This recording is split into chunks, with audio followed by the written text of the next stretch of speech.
Ang pag-ibig ay hindi ipinipilit. Kusa itong ibinibigay. Kaya pasensya ka na. Mas marami pang babaeng magmamahal sa'yo. At hindi ako yun.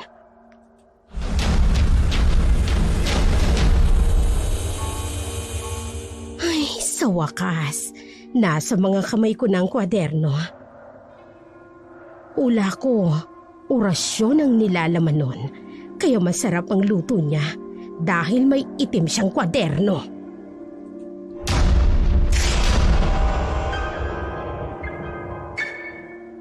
Sana mapatawad ka ng Diyos sa nagawa mo, Kuring. Maliit man ang kita ko. Pero ipinagmamalaki ko yun dahil galing yun sa dugot pawis ko. Higit sa lahat, galing sa malinis na paraan.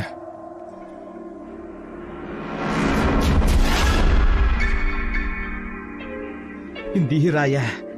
Alam ko meron. Aminin mo, nagpapakipot ka lang, di ba? Hindi ako makapapayag na hindi ka malang natitikman, Hiraya.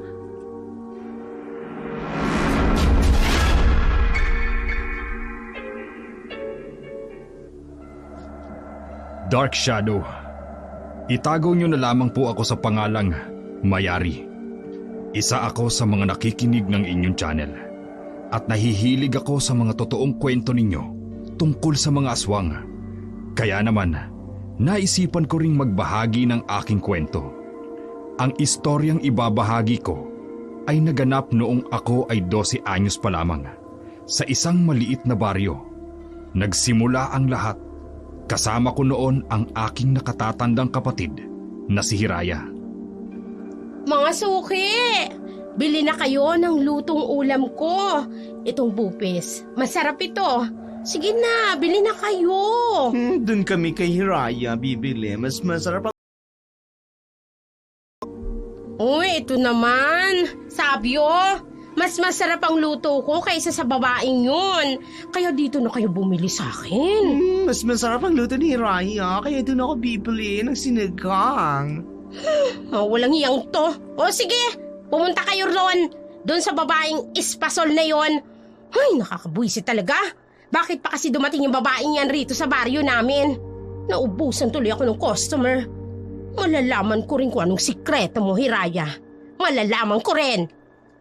Matagal nang nagtitinda ng lutong ulam si Kuring sa baryo Kalumpang. Marami siyang suki sa kanyang mga tinda. Subalit, nang dumating ang isang dayuhang nagngangalang Hiraya, unti-unti nang nawalan ng mga customer si Kuring. Ayon sa kanyang mga dating suki, masarap daw magluto ang naturang magandang dalaga na labis namang ikinagalit ni Kuring. Ay, naku, Gusting. Ubusin mo lahat ng ulam na tinda ko. Nababaliw ka na ba, Kuring?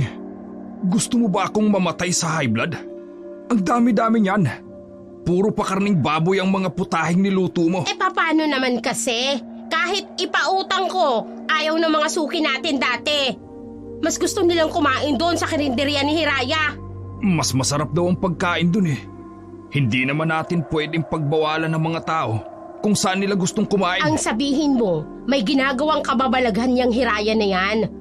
Imposible namang mabaliw sa luto niyang mga tao dito sa baryo Kalumpang. Halos pareho lang naman ang putahing niluluto namin. Ay, wala tayong magagawa, Kuring. Gusto ng mga kabaryo natin ang luto niya. Hindi, Gusting.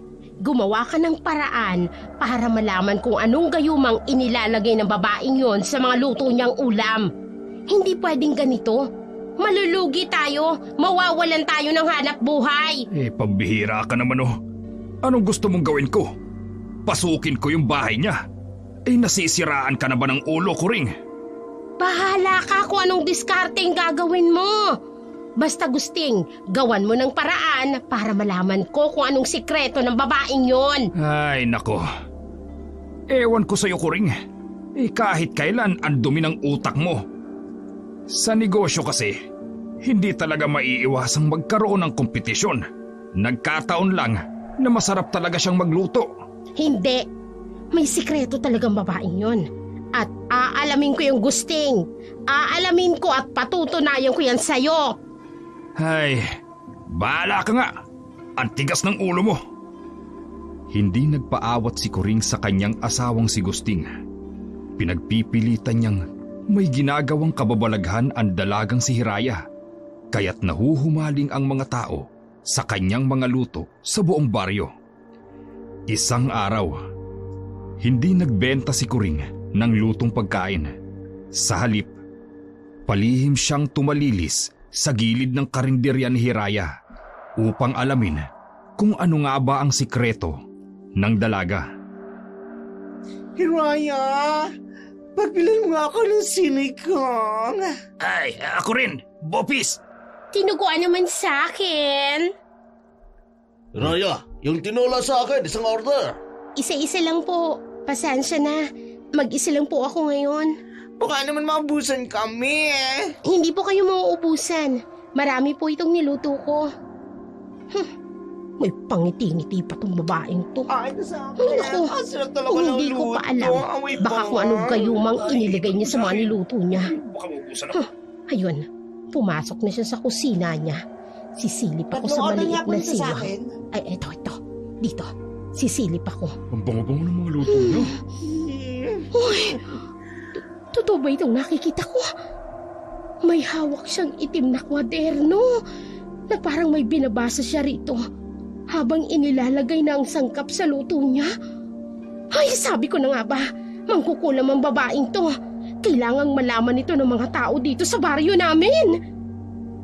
Nagmamadaling umalis si Kuring mula sa karinderya ni Hiraya at dali-daling umuwi sa kanilang bahay. Halatang balisa at may mabigat na naiisip. Kinabukasan, maaga siyang nagtungo sa tindahan ni Aurea, ang kilalang tsismosa sa kanilang baryo. Pagkarating niya ron, agad siyang lumingon sa paligid bago bumulong kay Aurea. Hoy, Aurea, may sasabihin ako sa'yo. O ano naman yung Kuring? Mukhang intense yung chismis mo ah. May pabulong-bulong ka pa sa tenga ko. Intense talaga, kaya nga makinig ka.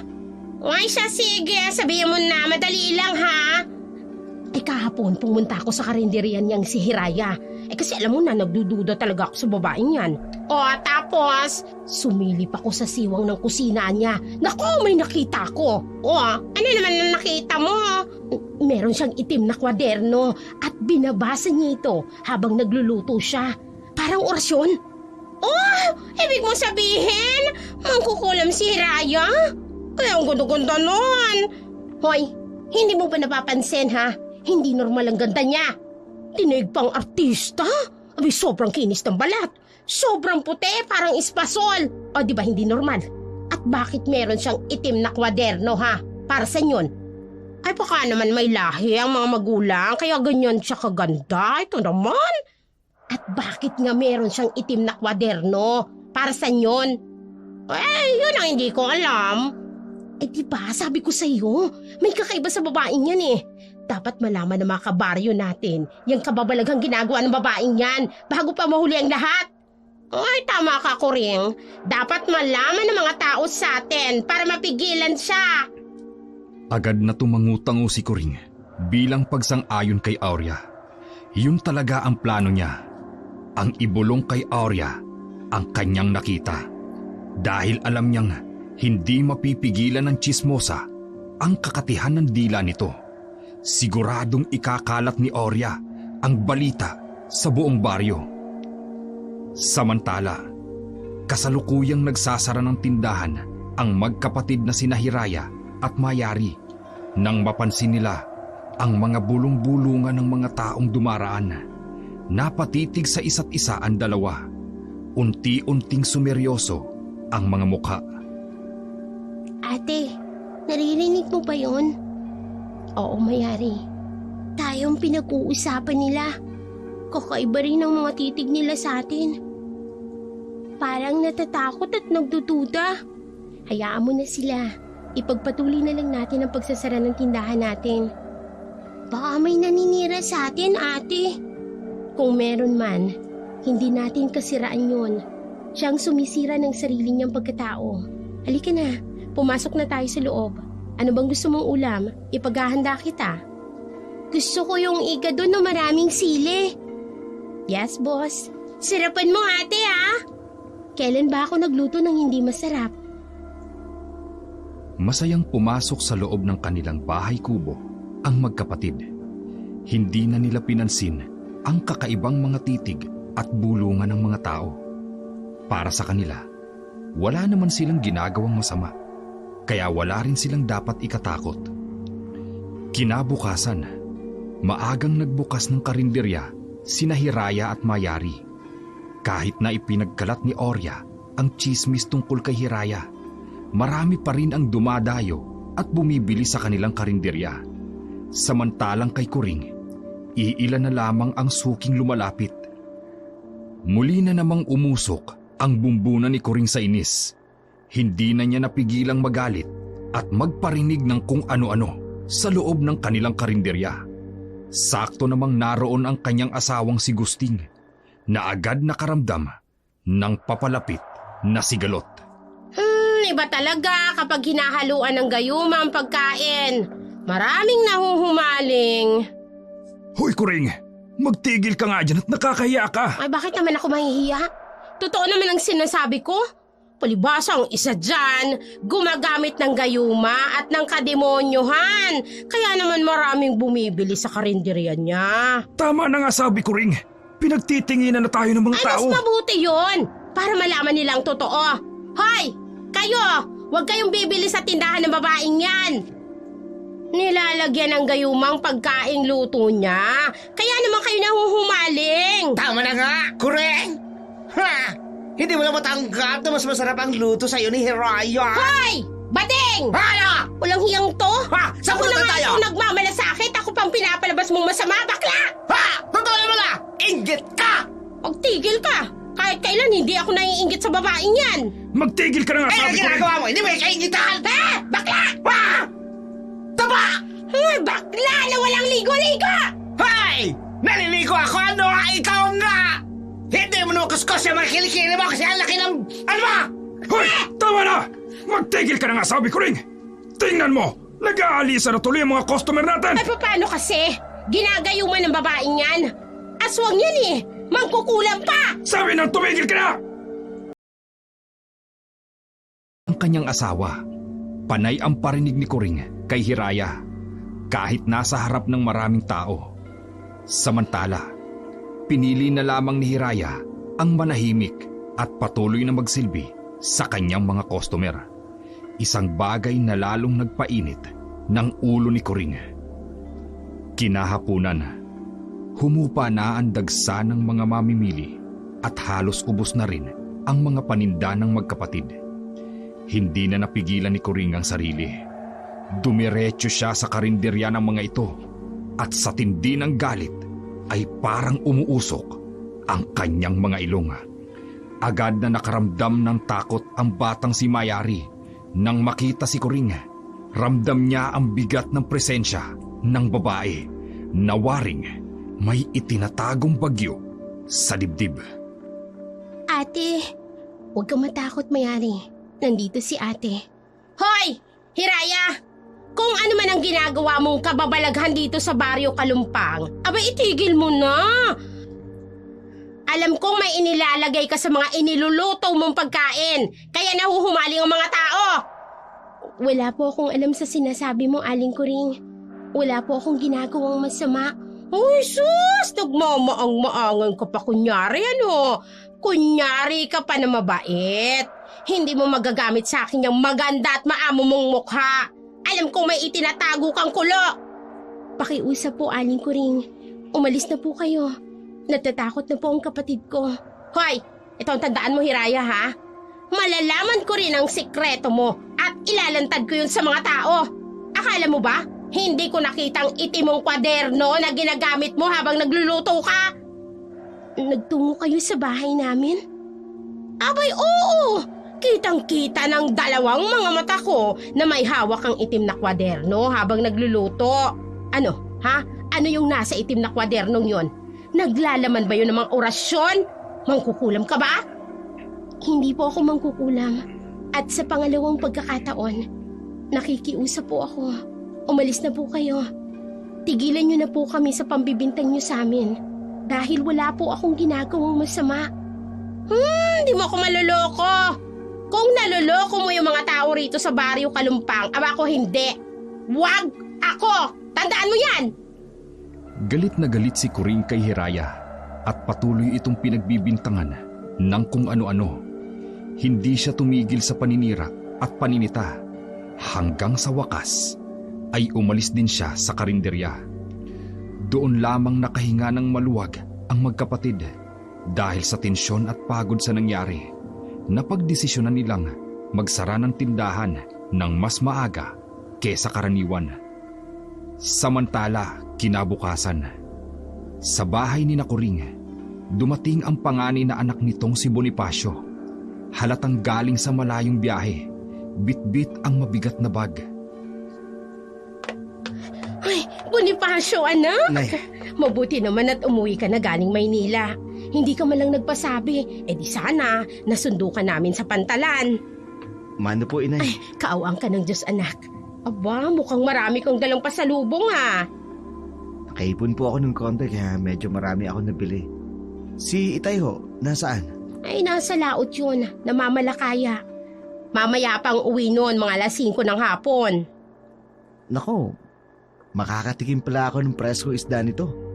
Umay na po akong kumain ng yeladong isda sa Maynila. Abay, oo naman, anak. Ipagluluto din kita ng paborito mong ulam. Na sinaing na tulingan, na may halong taba ng baboy at maraming kamyas. Naku, miss na miss ko na po yan, inay. Teka, magpapahinga muna po ako. Pagod po kasi ako tsaka inaantok pa. Ay, sige anak. Magpahinga ka na muna. Mamaya tulungan mo ko sa karinderya, ha? Opo, tulog lang po ako saglit. Napangiti si Kuring habang sinusundan ng tingin ang kanyang anak na si Bonifacio, na ngayon ay papasok na sa dati nitong silid. Hindi maikakaila ni Kuring na matikas at gwapo ang kanyang anak.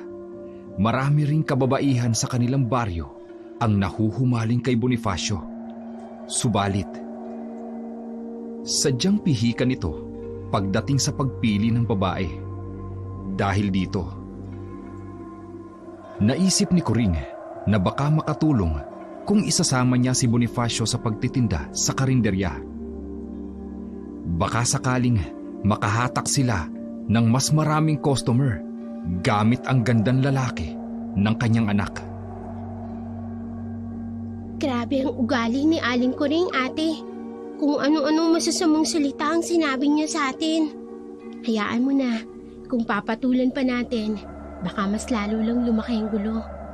Akala ko pa naman, kapag lumipat na tayo rito, magiging tahimik na tayo. Hindi pa rin pala. Kaya nga hanggat maaari, wag na lang natin pansinin si Aling Kuring. Pero pinag-iinitan niya tayo, ate. Galit siya sa atin dahil maraming bumibili tsaka mga suki niya yun dati. Hindi naman natin mapipilit ang mga tao kung saan nila gustong bumili. Ate, paano yun? Alam niya na yung tungkol sa itim na kwaderno. Huwag kang mag-alala, Mayari. Ako nang bahala doon. Matapos mag-usap ng magkapatid, sinimulan na nilang ilabas ang kanilang mga paninda. Samantala, sa kabilang tindahan, abot hanggang tenga ang ngiti ni Kuring. Halatang masaya, lalo na nang lumabas ang kanyang gwapong anak na si Bonifacio. Mas lalong tumingkad ang karisma nito dahil sa kanyang morenong balat at matikas na pangangatawan. Kaagad nagsilapitan ang mga kababaihang dati pa ay may paghanga kay Bonifacio. Tuwang-tuwa si Kuring, lalo na nang mapansin niyang ang mga ito'y nagsimulang bumili ng kanilang mga lutong ulam. Ito na nga bang sinasabi ko? Ang anak ko lang palang katapat ng ganda ni Hiraya. Tingnan natin ngayon kung sino ang unang makakaubos ng paninda. Nay! Oh, Bonifacio anak, bakit? Ngayon ko lang napansin, may karinderya din pala dito sa tapat natin. Oo, bago lang mga yan. Sino po ba may-ari? Bata lang kasi yung nakikita ko nagbabantay. Si Hiraya. Oy, pero kung lalapit sa babaeng yon, mangkukulam yon. Ho? Nay, wala namang mangkukulam sa panahon ngayon. Wala nang ganyan sa syudad. Maniwala ka sa akin. Nahuhumaling ang mga tao sa luto niyang pagkain. At nakita yun mismo ng dalawang mga mata ko. Meron siyang itim na kwaderno, anak. Ginagamit niya tuwing nagluluto siya. Nako, Nay, baka naman po recipe book niya lang yun. Sa tingin mo, anak? Hindi imposible. Baka doon niya sinusulat yung mga recipe niya para hindi niya makalimutan. O pwede namang minana niya sa kung kanino. Napaisip si Kuring sa sinabi ng kanyang anak na si Bonifacio bago siya napatingin sa karinderya ni Hiraya na gaya ng dati ay pinipilahan na naman ng mga mamimili. Muli siyang napabaling kay Bonifacio na sa kasalukuyang nagsasandok ng lutong ulam para sa isang customer. Pagkatapos ay muling bumaling ang kanyang tingin sa karinderya ni Hiraya at doon ay lihim siyang napangiti. Isang plano ang unti-unting namumuo sa kanyang isipan. Isang plano na sa tingin niya ay maaaring maging susi upang tuluyang mapabagsak ang dalagang si Hiraya. Ate, alam mo kanina, may nakita akong lalaki sa tindahan ni Aling Kuring. Si Manggusting? Hindi po. Binata, kaedad mo yata yun. Baka naman anak niya may-ari. Siguro nga, mukhang mabait ate. Hindi katulad ni Aling Kuring. Masungit at palaging nakasigaw. Ikaw talaga, baka may makarinig sa'yo. Malalagot tayo niyan eh. Totoo naman galit siya sa atin. Kasi lagi niya nga tayong pinariringgan eh. Hayaan na natin. Kapag pumatol tayo, masasayang lang ang oras natin. Alam mo, mga ganyang tao, hindi na dapat yan pinag-aaksihan ng panahon. Kung nabubuhay lang sana si Lola Salome. Pero wala na si Lola Mayari. Tayo na lang dalawa, kaya kailangan nating magsumikap. Opo ate, tutulungan kita palagi sa pagtitinda para makaipon po tayo ng pera. Mabuti, gusto ko kasing mag-aral ka sa susunod na pasukan. Tahimik ang magkapatid na Mayari at Hiraya habang nagtatalop ng gulay at naghihiwa ng iba pang sangkap para sa kanilang lulutuin kinabukasan. Nasa labas sila ng kanilang bahay kubo. Nakaupo sa bangkitong kawayan, abala sa kanilang gawain. Nasa ganoong ayos sila nang mapadaan si Bonifacio. Napabaling siya sa dalawa at agad na napako ang kanyang mga mata sa magandang dalagang si Hiraya. Kulay ginto ang mahaba at alon-alon nitong buhok. Makinis at maputi ang balat at maamo ang mukha nito. Napasinghap si Bonifacio nang humarap sa kanya si Hiraya. Napakaganda ng dalaga. Matangos ang ilong. Namumula ang mga labi. Mahahaba ang pilik mata. At ang kulay ng mga mata ay tila kakulay ng kanyang buhok. Light brown na parang ginto kapag tinatamaan ng araw. Hindi malaman ni Bonifacio ang kanyang gagawin. Ramdam niya sa sarili na bihag ng magandang si Hiraya ang kanyang puso.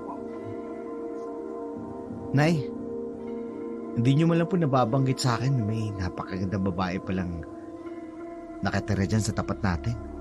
Nakita mo na pala si Hiraya. Hiraya po yung pangalan niya? Oo.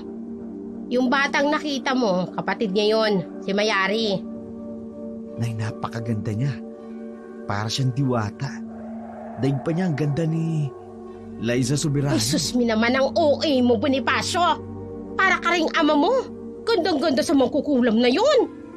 Nay, sa ganda niyang yun makukulang. Ay, teka nga. Hindi ka naman ganyan sa mga babae nagkakagusto sa'yo. Huwag mong sabihin, nagugustuhan mo na riyang Hirayang yan.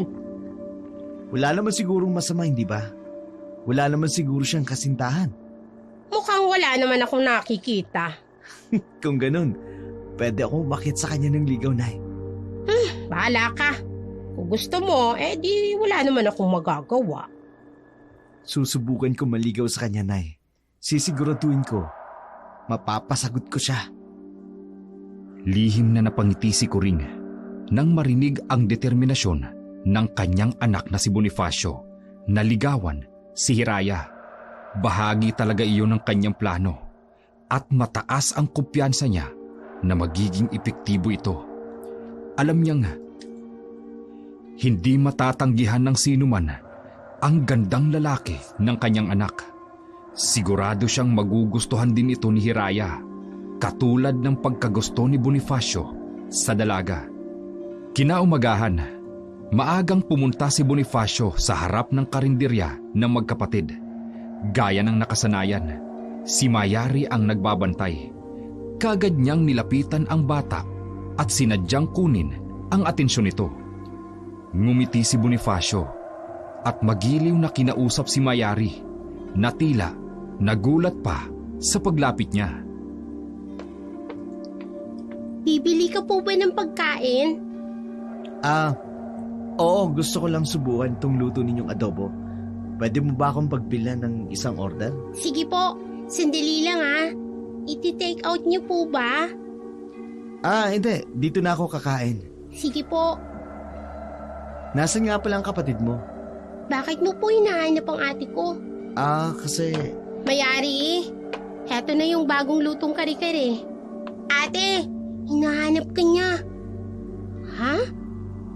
Hi. Good morning. Kilala ba kita? Hindi, pero... Pasensya na, busy ako. Ako si Bonifacio.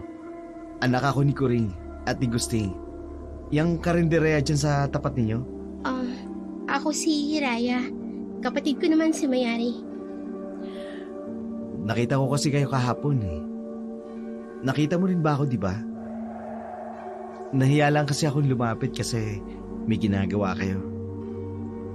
Oo, natatandaan ko. Kakain ka dito sa karinderya namin. Sana magustuhan mo ang mga luto naming pagkain. Sige, kailangan ko magluto. Para may pang-refill ako mamaya. May iwan na kita.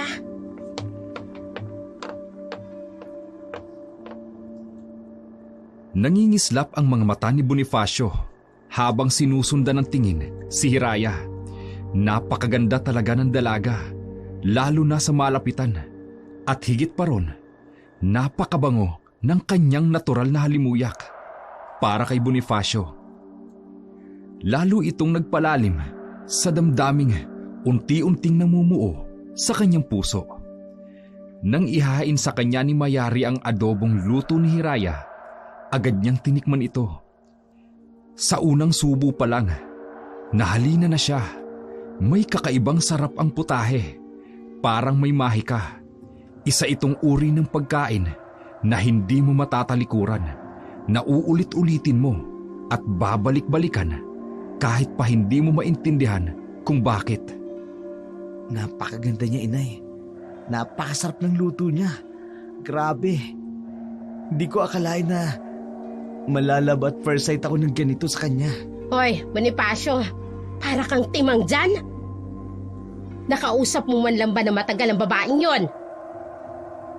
Hindi po. Oh. Pumasok agad siya Hindi na lumabas pa ng kusina. Ay, may tinatago talagang babaeng yan, Bonifacio. Kaya bilis-bilisan mo kagad ang panliligaw. Dapat sagutin ka kagad yan, ha? Pero nay, medyo mailap po Uy, anak naman. Di paamuhin mo. Gamitin mo yung kagwapuhan mo. Hoy, hoy, hoy! Ano yung pinag-uusapan niyo mag-ina? Ay, nako. Huwag kang mangyalam dito, Gusting. Hindi mo kasing gwapo ang anak mo. Ay nako, lalong hindi mo yan kamuka. Bakit naman hindi, ha? Ano ba kasi ang pinag-uusapan ninyo? Tungkol po kay Hiraya, itay. Nais ko po kasi siyang ligawan. Ano? Hoy Bonifacio, inutusan ka ba nitong nanay mo na ligawan si Hiraya, ha? Hoy, Gusting. Manahimik ka nga. Wala akong inuutos dyan sa anak mo. Sarili niyang kagustuhan na ligawan si Hiraya. Ay, maniwala ako sa'yo, Coring. Napakainit ng dugo mo dyan kay Hiraya. Paano ako maniniwala na wala kang binabalak? Alam mo ikaw, kontrabida ka talaga eh. Tay, di pa ako inutusan ni nanay. Sadyang nahalina lang po talaga ako sa kakaibang ganda ni Raya. At alam ko po, hindi niya ako magagawang tanggihan. Lalo na sa gandang lalaki kong to. Alam ko magugustuhan niya ako, inay. Oh, kita mo na? Wala akong ginagawa. Magpasalamat pa nga yung babaeng yan at nagustuhan siya nitong anak natin. Maraming nagkakandara pa dyan. Nagpapaalala lang ako, Kuring. Matapos ang pag-uusap ng mag-anak tungkol kay Hiraya, pinanindigan ni Bonifacio ang kanyang desisyon na ligawan ng dalaga. Palagi na siyang napapadako sa karinderya ng magkapatid, umaasang makuha ang atensyon ni Hiraya. Subalit, taliwas sa inaasahan niya, tila mas naging mailap si Hiraya sa kanya. Hindi siya nito madalas hinaharap at kung kinakausap man niya, ay matipid lamang ang sagot nito. Walang init, walang interes. Doon unti-unting nakaramdam ng paninibugho si Bonifacio. Hindi niya matanggap na ang kauna-unahang babaeng labis niyang natipuhan ay tila walang kahit katiting na pagtingin sa kanya. Sa unang pagkakataon, ang isang babae ay hindi bumigay sa kanyang karisma. Oh, anak, bakit naman ganyan ang mukha mo? Kumusta ang panliligaw mo kay Hiraya? Nay, mas lalo po siya nagiging mailap sa akin. Ano? O ba yung kapal naman ang mukha niya? Kung ganun talaga, ikaw na nga itong sumusuyo sa kanya. Tapos aayaw pa siya. Hindi niya ba alam kung gaano siya kaswerte sa'yo? Nay, sinubukan ko na po lahat ng alam kong panliligaw pero hindi talaga bumibigay. Ay hindi, huwag kang pumayag. Dapat maging kasintahan mo yung si Hiraya. Pero Nay, akala ko ba hindi mo siya gusto? Narinig ko sinabi ni tatay nung nakarang araw. Anak, kahit naman hindi ko gusto yung si Hiraya, kung talagang gusto mo siya, ay wala naman akong magagawa. Mapapaibig ko din siya, inay. Yan, ganyan. Tiwala ako sa'yo. Kapag napaibig mo na siya, nak, may pabor akong hihilingin sa'yo. Ano ho yun, inay? Nakawin mong itim na kwaderno ni Hiraya. Ano ho? Pero bakit? Naisip ko kasi anak, baka tama ka. Baka may sikretong sangkap na nakatago sa kwadernong yon. At kapag nakuha mo yon, di magiging atin na yun. Paano kung magalit sa akin si Anak Raya? naman, kapag naging kasintahan mo na siya, di magiging parte na rin siya ng pamilya natin. Oh, ano pang karapatan niyang magalit? Sinusulsulan ni Kuring ang kanyang anak na si Bonifacio na nakawin ang itim na kwaderno ni Hiraya. Ayon sa kanya, maaaring ito ang dahilan ng tagumpay ng dalaga sa pagluluto. Ngunit hindi malaman ni Bonifacio kung susundin ba niya ang kanyang ina. Hirap na nga siyang paamuhin si Hiraya. Lalo pa ngayon, tila lalo itong umiiwas sa kanya. Samantala, unti-unti nang nakakaramdam ng inis ang magkapatid na Hiraya at Mayari dahil sa pagiging makulit ni Bonifacio. Sa bawat araw na dumaraan, mas lalo nilang nararamdaman ang presensya nitong tila hindi marunong umatras. Hiraya, tulungan na kita. Bonifacio, hindi na. Ayos lang ako. Kaya ko na to. Hiraya naman. Umuwi ka na sa inyo. Marami pa akong gagawin eh. Hiraya, nakukulitan ka ba sa akin? Pasensya na ha. Gusto ko lang naman kasing pagbigyan mo ko. Pasensya ka na rin. Pero busy talaga ako eh. Hindi ko pwedeng iwang mag-isa si Mayari sa tindahan. Hiraya, tanggapin mo na kasi ang pag-ibig ko. Kapag naging kasintahan mo ko, hindi ka na mahirapan pa. Bonifacio, ang pag-ibig ay hindi ipinipilit. Kusa itong ibinibigay. Kaya pasensya ka na. Mas marami pang babaeng magmamahal sa'yo. Hindi Bakit? ako yun. May iba ka ba? May nanliligaw ba sa'yo bukod sa akin? Ano bang sinasabi mo? Wala. Sadyang ayaw ko lang talagang tumanggap ng manliligaw. Hindi mo ko pwedeng ayawan ni Raya. Hindi mo ba alam? Marami nagkakandara pa sa aking babae. Pero ikaw lang ang bukod tanging pinagtuunan ko ng pansin. Pasensya ka na talaga. Pero wala talaga akong pagtingin sa'yo. Hindi, Raya. Alam ko meron. Aminin mo na sa akin, nagpapakipot ka lang, di ba? Wala nga. Wala talaga. Hindi. Hindi pwede. Hindi pwedeng wala. Dapat meron. Nakaramdam ng matinding pagkainis si Bonifacio. Hindi niya akalain na babasti din siya ni Hiraya.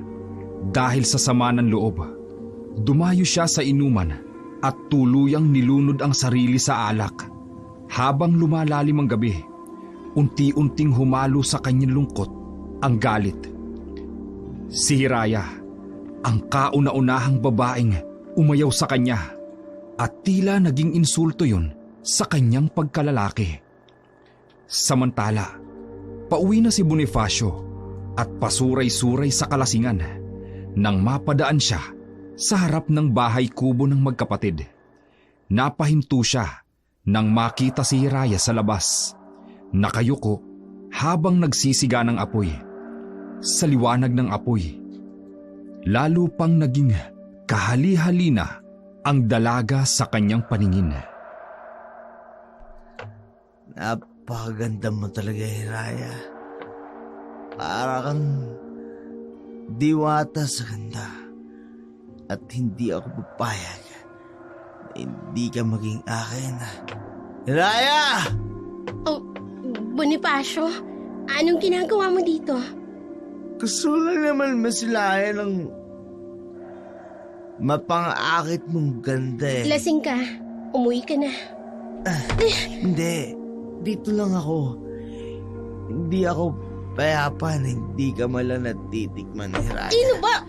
Bitiwan mo ang braso ko. Lasing ka. Umuwi ka na. Balik lang. Ano ba? Ang bastos mo! Ha? Tinulakan mo ako? Ang lakas ng loob mo, ha? Bakit dahil maganda ka? Pwes walang ibang makikinabang sa ganda mo kundi ako lang dito! Bitiwan mo ako! Tulong! Walang tutulong sa'yo, Raya. Ang bahay lang namin ang pinakamalapit sa bahay mo at walang Masabi ako makabagulang eh. kaya walang makatutulong sa'yo! Bitiwan mo ako! Ano ba? Okay ka lang, Hiraya! Okay ka lang! Bonifacio! Ang ganda mo, ha? Hindi ako papayag na mapuntang sa ibo!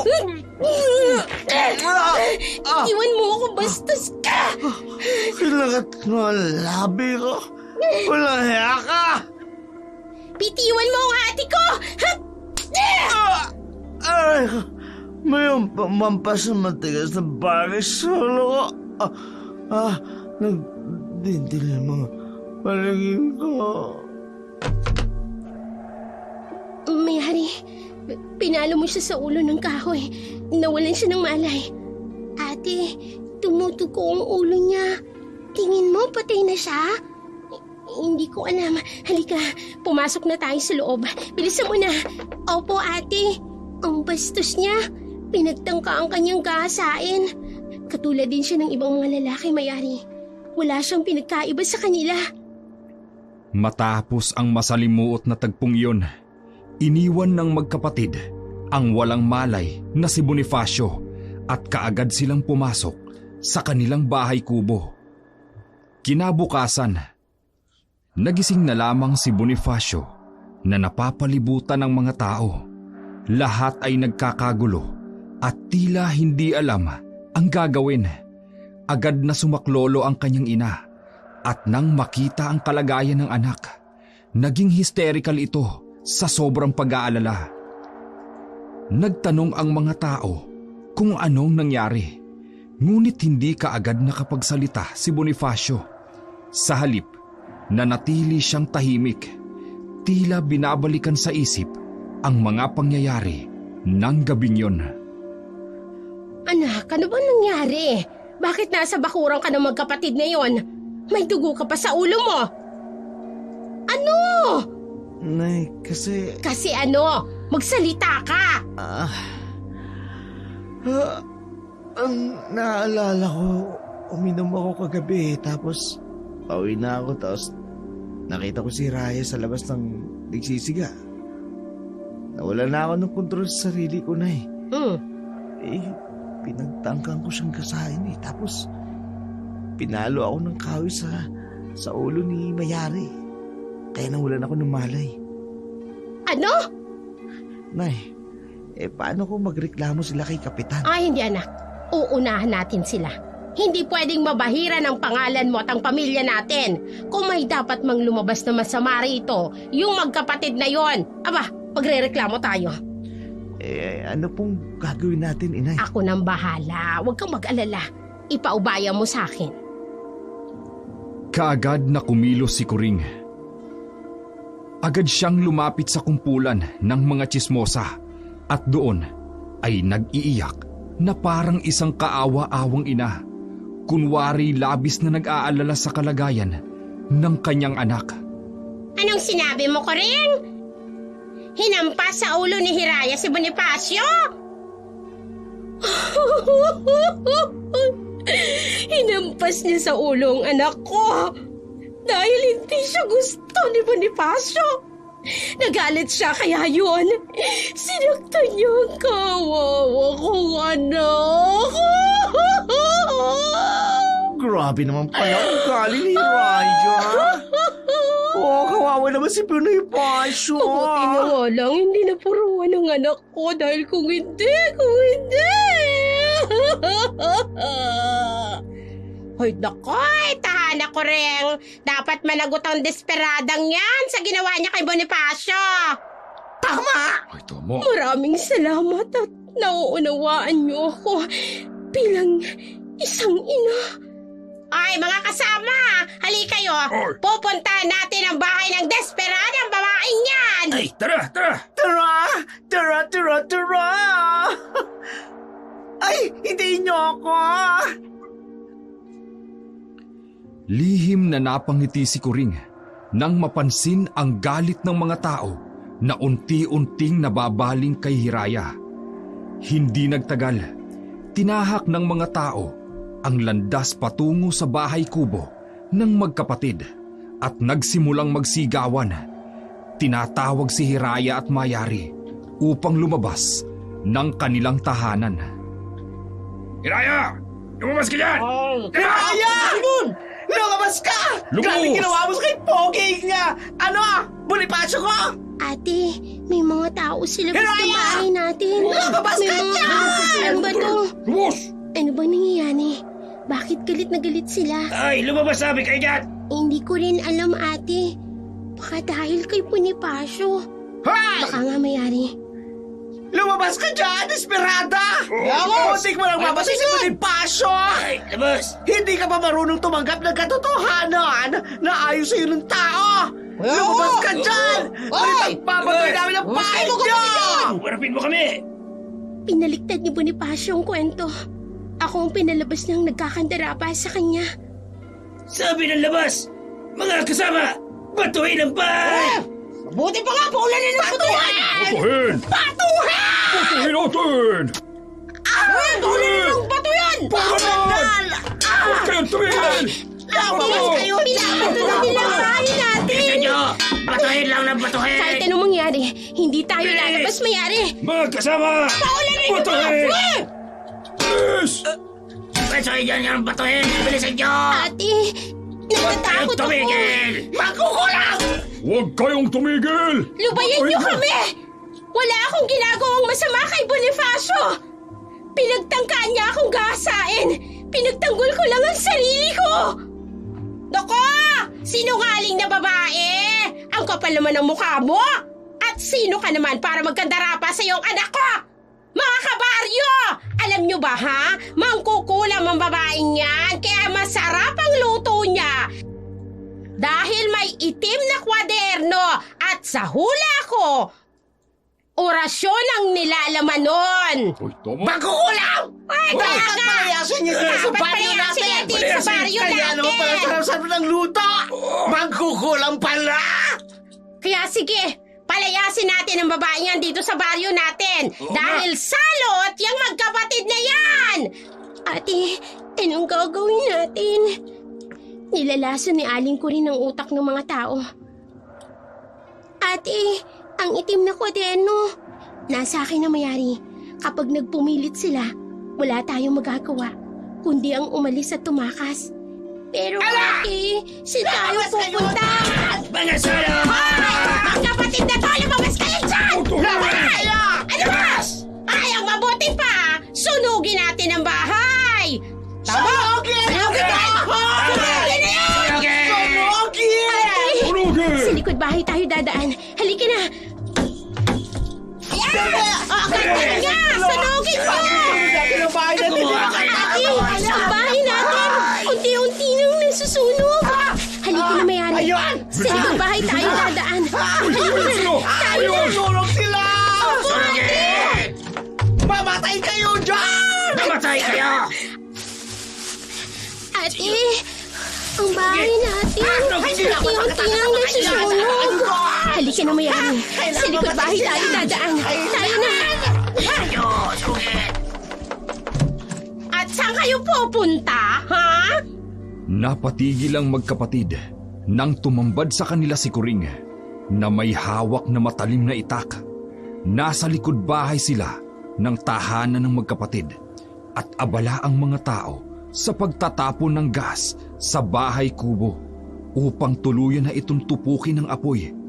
Kaagad na hinablot ni Kuring si Mayari at ikinasigaw nito. Itinutok ni Kuring ang itak sa leeg ng bata. Hindi kaagad nakakilos si Hiraya. Bitiwan mo ang kapatid ko! Ate! Bibitawan ko ang kapatid mo, Hiraya, kapag ibinigay mo sa akin ang itim na kwaderno. Ate! Aling Kuning, hindi ko akalain na aabot ka sa ganito. Ibigay mo sa akin ang kapatid ko! Buhay ng kapatid mo o ang kwaderno, Hiraya? Ibigay mo na sa akin. Alam kong yan ang sikreto mo, kaya masarap ang mga luto mo. Ang kapatid ko, Aling Kuning, pakawalan mo. Ibibigay mo ba o hindi? Bibilang ako hanggang 3. Sa oras na hindi mo ibigay sa akin, masasaktan ang kapatid mo. Sige, ibibigay ko sa'yo. Pero sabay tayo, ha? Iaabot mo sa akin si Mayari at iaabot ko sa'yo ang kwaderno. Ay, di sige. Mabilis ko naman palang kausap. Oh, akin na. Mayari, abutin mo ang kamay ko. Opo, ate. Akin na sabi ang kwaderno! Heto, kunin mo. Mayari, takbo! Ay, sa wakas! Ay, nasa kamay ko ng kwaderno. Oh, ang magkapatid! Tumakas sila! Ay, hindi pwede! Mga kabaryo! Ang dalawang salo at naririto! Tumatakas! Habulin natin! Makakasama! Dito! Bilisan niyo! Nandito siya! Tayo! Hindi dapat makatakas yun! Bantayan nyo! Dali! Habulin natin! Habol! Habol! Habol! Hinabol ng mga tao ang magkapatid. Sumuong sila sa kasukalan ng gubat. Subalit, patuloy pa rin silang sinusundan ng mga tao. Pati na rin si Kuring. Umiiyak na si Mayari dahil sa takot. Habang pilit namang tinatatagan ni Hiraya ang loob para sa kapatid. Ate! Inaabol pa rin nila tayo! Tumakbo lang tayo, Mayari. Hindi nila tayo dapat na maabutan. Ayun sino! Bilisan ninyo! Bilis! Hindi dapat makalayo yun! Bilis! Ayun! Habol! Hulihin niyo ang magkapatid na yan! Dalhin niya kay Kapitan! Dapat managot sila sa ginawa nila sa anak ko! Takbo, Mayari! Ate, wala na tayo mapupuntahan! Nasa taas na tayo ng bangin! Isang lawa yung nasa ibaba! Kumapit ka lang sa akin! Ha! Sa wakas! Naabutan rin namin kayo. Wala na kayo mapupuntahan pang magkapatid. Sumuko na lang kayo sa amin. Wala kaming kasalanan. Bakit kami susuko? Pinagtangkaan mo ang buhay ng anak ko. Siyang nagtangkang halayin ako! Hoy, sinungaling! Ginayuma mo ang mga tao sa baryo namin. Mangkukulam ka. Salot! Di ba, mga kasama? Salot ito! Salot! Salot ang magkawagin!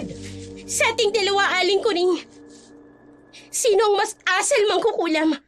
Ako na pinagbibintangan nyo na walang ebidensya? O kayong tumutugi sa amin ng walang laban? Sumuko na lang kayo. Mga kasama! Hulihin natin sila! Hulihin natin! Hulihin na yung dalawang yun! Ate, anong gagawin natin? Tatalon tayo. Ano? Hulihin ang dalawa! Talon mo yan! Ate! Hulihin!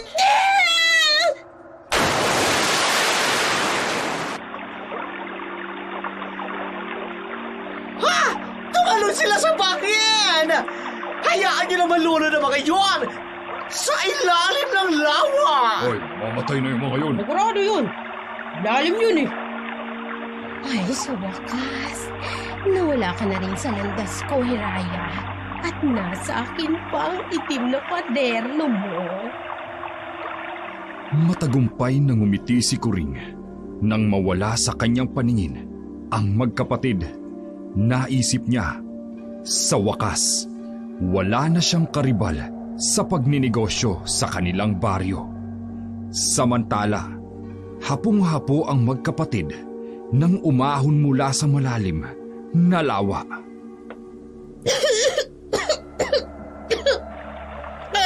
Ate! Diyos ko, mabuti naman at ligtas ka, Mayani. Ate, sina tayo ngayon pupunta? Ang kwadernong itim na kuha na ni Aling Kuring. Huwag mo nang alalahanin yun, Mayani. Atin ang kwadernong yun. Alam kong babalik yun sa atin. Ang mahalaga ngayon, ligtas na tayong pareho. Pero nasa na tayo.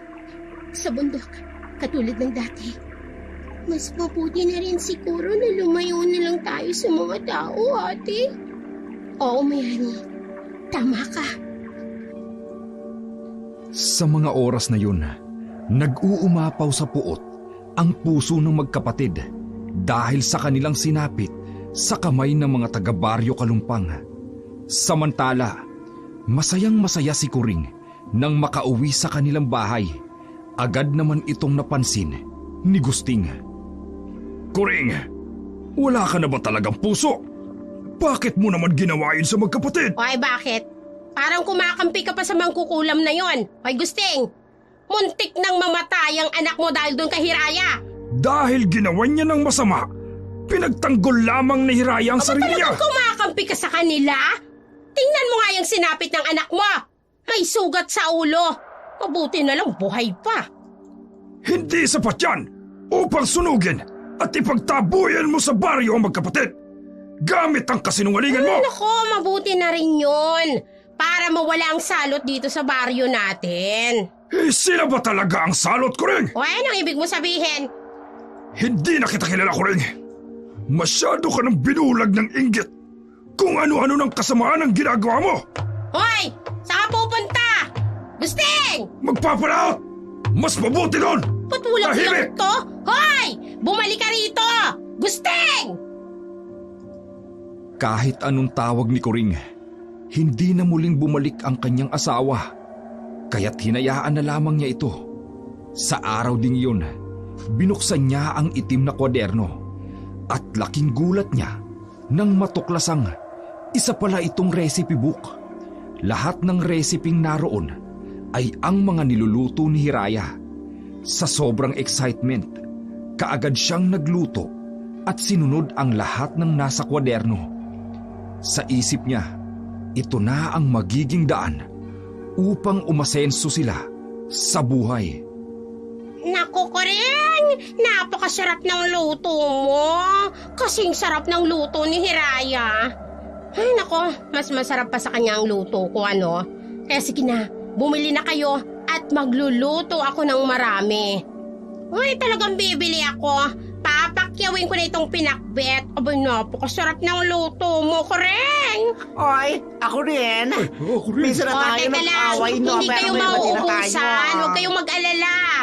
Nay, Ang dami po yatang tao. Ay, gustong-gusto nila yung luto ko, anak. Sige na, tulungan mo na ako. Oh, ikaw na magbigay ng ibang order. Sige ho. Ay, mga suki, huwag kayong mag-alala ha. Lahat kayo mapagbibilhan. Oh, pila lang, pila. Oh, sige na, pila na. Papa B! Oh, Bonifacio! Hoy kayo, magsipila kayo ron. Dumagsa ang mga mamimili sa karinderya ni Kuring. Kagaya ng isang mabangong halimuyak, mabilis na kumalat ang balita sa buong baryo. Kaya naman, araw-araw ay tiba-tiba si Kuring sa kanyang benta. Halos walang humpay ang pagbili ng mga tao ng kanyang lutong pagkain.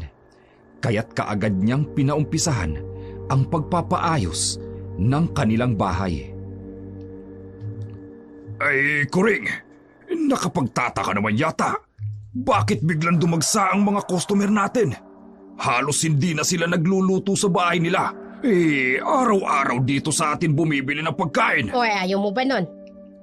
Hindi naman sa ayaw. Pero imposible lang kasi. Kahit noong wala pa si Hiraya dito. Hindi naman ganito karaming bumibili sa atin. Ngayon halos parang oras-oras bumibili sila ng pagkain. Ay, naku, Gusting. Kung ano-anong napapansin mo. Magpasalamat ka na lang dahil magaling akong dumiskarte. O, tingnan mo. Kung hindi dahil sa akin, hindi maiayos tong bahay. Hoy, Kuring, magtapat ka nga sa akin. Anong ginawa mo? Oh, ano namang ibig mong sabihin? Hindi ako maniniwalang basta na lamang lalakas ang karinderya natin ng ganito. Magtapat ka sa akin. Anong ginawa mo sa magkapatid? Wala akong ginawa sa kanila, Gusting. Teka. Yung itim na kwaderno. Yung itim ng kwaderno. Tama. Diyos ko. Kinuha mo ba yun, Kuring? Magtapat ka sa akin. Oo na. Oh, ano naman? Bakit mo ginawa yun? Anong laman ng kwaderno, Kuring? Mga recipe lang naman, Gusting. Wala namang ibang laman. Ninakaw mo ang recipe ni Hiraya. Kuring, hindi na talaga kita kilala. Ay, nako! Ang dami-dami mong arte. Tulungan mo na nga lang akong asikasuin yung mga customer sa labas. Kuwawa naman si Bonifacio. Mag-isa siya doon. Kuring, sana mapatawad ka ng Diyos sa ginawa mo. Walang pakialam si Kuring sa mga sinasabi ng kanyang asawa. Basta't siya ay masaya sa limpak-limpak na salapi na kinikita niya. Lumipas pa ang mga araw at mas lalo pang naging maugong ang kanyang pangalan. Ngayon, hindi na lamang mga taga-baryo Kalumpang ang dumadayo sa kanyang karinderya, kundi pati na rin ang mga taga-Karatig baryo. Kaya naman, naisipan ni Kuring na kumuha ng makakatuwang sa kusina dahil hindi na niya kinakaya ang dami ng mga customer. Ngunit isang pangyayari ang hindi inaasahan ni Kuring. Isang umaga, habang abala siya sa pagbibilang ng pera, pumasok ang isang galit na matandang lalaki. Kuring! Mr. Guban, ay bakit po? Anong bakit ano? Anong nangyari sa in-order kong pagkain? At sama ng lasa! Sumama pa yung amin dyan sa mga bisita ko, pati bisita ko nagsuka. At isinugod sa ospital ang apo ko. Akala ko ba, masarap ka magluto? Mr. Guban, hindi ako nagluto ng pagkain na in-order mo. Yung isa, yung cook. Kahit na. Kahit hindi ikaw ang nagluto, ikaw pa rin yung may-ari at responsibilidad mo lahat. Kapag hindi mo binayaran lahat ng damages, Kuring, irereklamo ko itong kainan mo. At sisiguraduhin kong maipapasara ito at hindi ka na muling mabibigyan ng permit. Mr. Guban, wag naman. Babayaran ko po lahat ng damage. Wag mo na lang akong ireklamo. Pagkaalis ng matandang customer, galit na nagtungo si Kuring sa kusina at pinagalitan ang kanyang mga cook. Hindi niya ibinibigay sa kanila ang mga recipe. Siya mismo ang naghahanda ng lahat bago ito ipinaluluto. Ngunit tila ba may mahika ang kanyang pagluluto dahil kapag hindi siya ang nagluluto, palaging may kamalasang nangyayari. Kaya kahit pagod na siya, siya pa rin ang gumagawa ng halos lahat sa kusina. Ay, pagod na ako. Paanong hindi ka mapapagod? Pinalis mo ang lahat ng ating cook. Okay, paano? Kung hindi ako ang mismong nagluluto, kung ano-anong kamalasan ang nangyayari. Nakita mo bang nangyari nung nakaraan? Abay, na-food poison yung mga tao. Ang laki ng lugi. Tuhan! Nakapagtataka lang. Bakit kapag ikaw ang nagluluto, sarap na sarap ang mga tao. Pero kapag iba ang humahawak at nagluluto sa kusina, nagkakaroon ng abirya. Abay, hindi ko alam. Hindi na muna siguro ako magluluto bukas. Pagod na ako. Kulang na rin ako sa tulog. Mabuti pa nga. Mag-day off muna tayo. Kahit na nanghihinayang ako sa pera, ayoko namang patayin ang sarili ko. Tulad ng sinabi ni Coring, hindi siya nagbenta kinaumagahan. Nasa kalagitnaan siya ng masarap na pagtulog nang bigla siyang makarinig ng kaguluhan sa labas ng kanilang bahay. Agad siyang bumangon at lumabas upang tingnan kung anong nangyayari. Ngunit ganoon na lamang ang gulat niya nang makita ang mga taong binabato ang kanilang bahay. Nabasag pa ang bagong kabit na bintana dahil sa pambabato. Kaagad siyang sumigaw upang patigilin ang mga tao. Tumigil kayo! Ano ba nangyayari? Bakit niyo binabato ang bahay? Ang mahal-mahal ng gastos namin dito, tapos babatuhin niyo lang? Nay, nagalit sila ng malamang. Hindi ka na magluluto ngayon, kaya pinagbabato nila ang bahay natin. Kung hindi ka magluluto, Coring, hindi na namin titigilan pagbabato sa bahay mo! Hoy, talagang tinakot niyo pa ako, ha? Hoy, magsitigil kayo! Kung hindi, ipapabarangay ko kayo! Ano ba? Magsitigil, sabi kayo! Batin! Batin Nay! na natin! Hindi po talaga sila nakikinig. Magluto na lang kayo para tumigil na sila. Ay, Diyos ko, ano ba itong nangyayari? Hindi naman sila dating ganito! Ay! Ano ba? Magsitigil kayo! Hoy! Sa takot ni Coring, natuluyang sirain ng mga tao ang kanilang bahay. Kahit na pagod na siya, nagluto pa rin siya ng mga putahing karaniwan niyang itinitinda sa kanilang karinderya. Tulong-tulong silang mag-anak sa pagluluto. Wala na siyang pakialam kung malaman man ng kanyang asawa't anak ang mga recipe na galing sa itim na kwaderno. Si Bonifacio ang katulong niya sa kusina, habang si Gusting naman ang nag-aasikaso sa tindahan.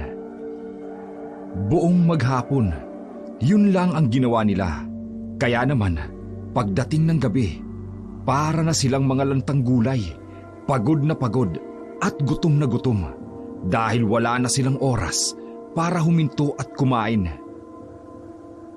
Nay, para na ako hihimatayin sa pagod at gutom. Hindi na humuhupa ang mga namimili kanina. Kumain na lamang kayo kung anong tirang pagkain dyan. Hindi ko na kayo magluto pa. Wala nang pagkain, simot na lahat. Simot na nga talaga lahat, Coring. Ay, kung ganito ng ganito, mamamatay ako sa pagod. Ito naman ang gusto mo, di ba? Ang maraming benta. Ayan, libo-libo ang nasa kaa mo. Tay, matutuwa na lang po tayo sa dami nating pera. Mabibili ko ng gusto ko. Tingnan mo, makakabili na tayo ng kotse. Ay, Bonifacio, kahit kailan, hindi ko hinangad ng kayamanan, lalo na kung galing sa iba. Tumahimik ka nga, Gusting. Kaya wala tayong asenso noon dahil hindi ka marunong dumiskarte. Kontento ka na sa kung anong nauhuli mo sa dagat. Maliit man ang kita ko, pero ipinagmamalaki ko yun, Coring. Dahil galing yun sa dugot pawis ko. Higit sa lahat, galing sa malinis na paraan. Ay, nako, ang dami mong drama. Nakikinabang ka rin naman sa mga perang nakukuha ko sa karinderya. Hindi na umimik pa si Gusting. Napabuntong hininga na lamang siya at napailing nang makita ang anak na kumukuha ng libu-libong pera mula sa kinita nila sa buong araw. Kahit anong sabihin niya, hindi siya pinakikinggan ng kanyang asawa't anak. Napalingon na lamang siya sa bintana ng kanilang bahay at doon niya napansin ang buwan. Naalala niyang malapit na pala ang kabilugan nito. Ipagpatawad mo, minahal kita agad. Hoy, pagpatawad mo. Ay, may sampay ko na nga itong mga panty ko dito sa labas ng bahay. Mabuti na lang maliwanag ang buwan kahit hindi pa kabilugan. Ha? Ano yun? Bakit parang may naririnig akong kaluskos mula sa bubong namin? Ay, Diyos ko naman, kung kailan mag-isa lang ako.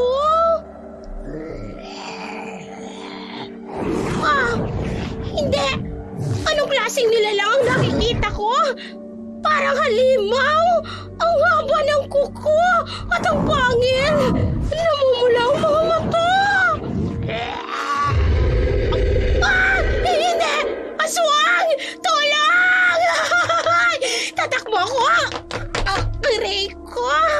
Natapilok pa ako. Ang sakit.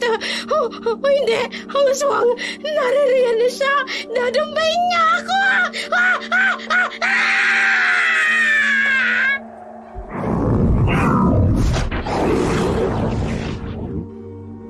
Walang nakarinig sa mga sigaw ni Aurea. Nilamon ng kadiliman ng gabi ang kanyang tinig, kasabay ng paglapa ng aswang sa kanya. Kinabukasan, laking pagtataka ni Gusting nang makita ang asawa na halos tunggain na ang isang pitsil ng tubig. Kaagad niya itong nilapitan at tinanong kung ano ang nangyayari sa taong ito. Koring, anong nangyayari sa'yo? Nauuhaw ako, Gusting. Marami naman tubig sa kusina. Gusto mo bang ikuha kita? Hindi napapawi ng tubig ang uhaw ko. Ano? Hindi naman kita maunawaan dyan. Paanong hindi napapawi ng tubig? Kanina pa ako umiinom ng tubig, Gusting. Pero walang nangyayari. Mas lalong tumitindi ang pagkauhaw ko. Ay, Koring, hindi kita maunawaan. May sakit ka ba? Wala akong sakit. Nauuhaw lang talaga ako. Ay, tumabi ka nga dyan. At pupunta ako ng kusina. Kailangan kong uminom. Koring, ay naku Diyos ko. Ano bang nangyayari sa'yo? Labis na nagtaka si Gusting sa ikinikilos ng kanyang asawa. Hinihingal ito at pinagpapawisan. Habang malikot ang mga mata, na tila ba may hinahanap na maiinom.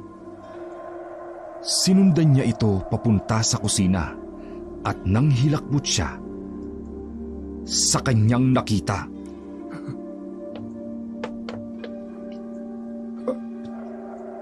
Bakit mo iniinom ang dugo ng baboy na gagamitin sa dinuguan?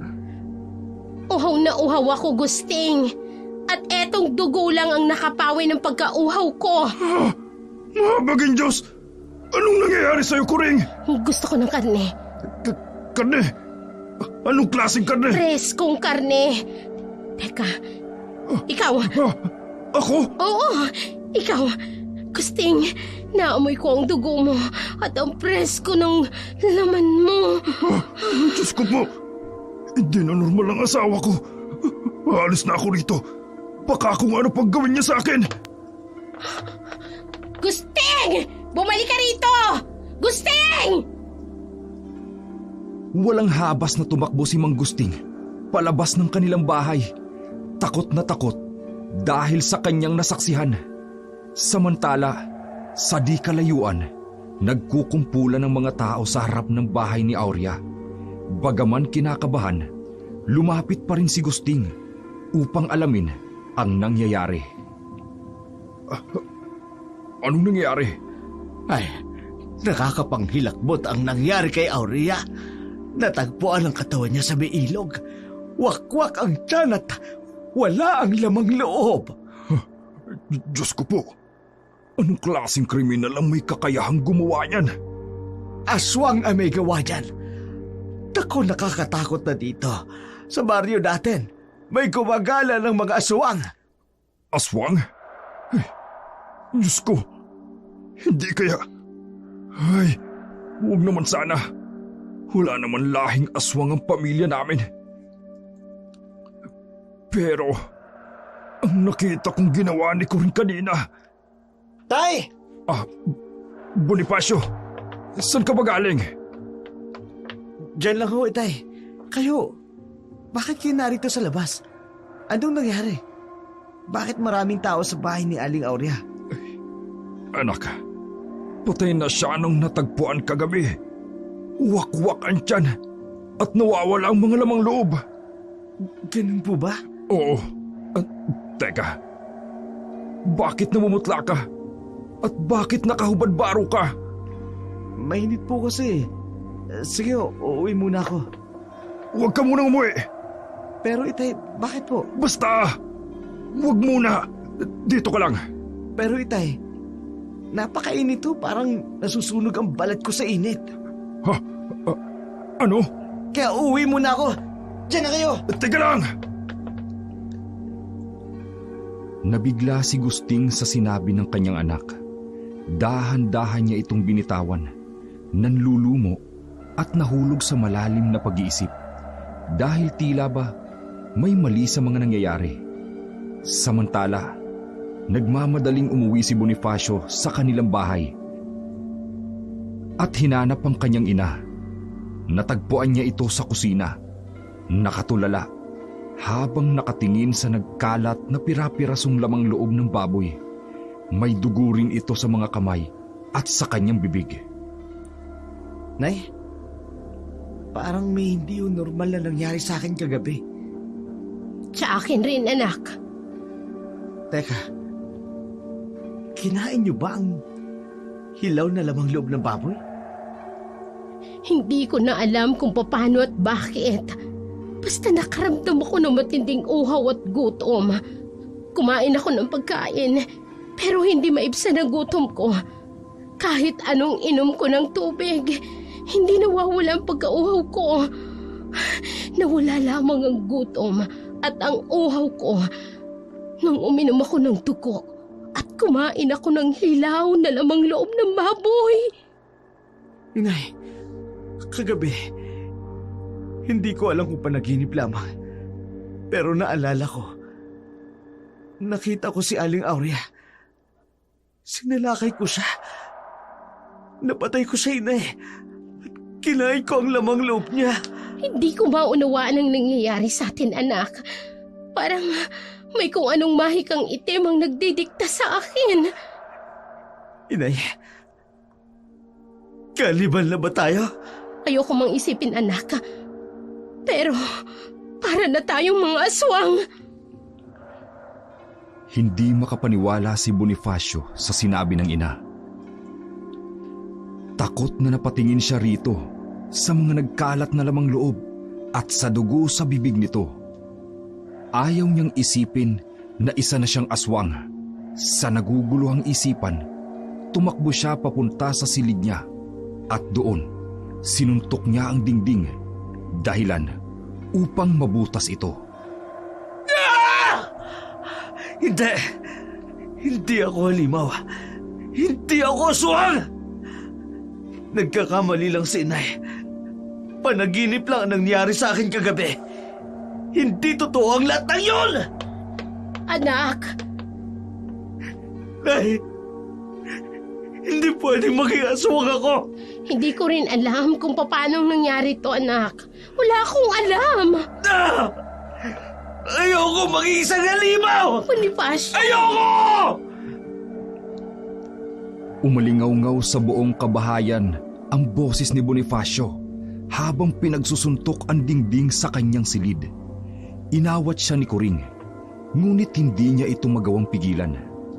Samantala, sumapit na naman ng gabi at bumalot ang takot sa buong baryo Kalumpang, lalo na nang marinig nila ang mga alulong ng aso at ang mahinang tunog ng mga kwago. Kinabukasan, pumutok ulit ang balita na may panibagong biktima na naman ang aswang, isang buntis.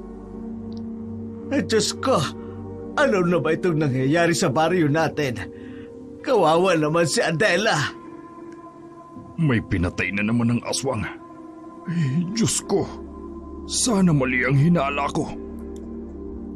Gusting! Ay, Gusting! Kuring! Ikaw pala. At sandali, huwag ka muna lalapit sa akin. Natatakot ka ba sa akin? Ay, Kuring, sa totoo lang, hindi ko alam kung anong gagawin. Hindi ko kasi alam kung anong nangyayari sa'yo. Hindi lang sa akin, Gusting. Pati na rin kay Bonifacio. Ano? Ibig mo sabihin? Kumain siya ng lamang loob ng tao kagabi. Ay, Diyos na mahabagin. Gusting, hindi ko na alam kung anong nangyayari sa akin at kay Bonifacio. Gusto kong tulungan mo kami, Gusting. Ayoko maging isang aswang ng tuluyan. Maawa ka sa amin.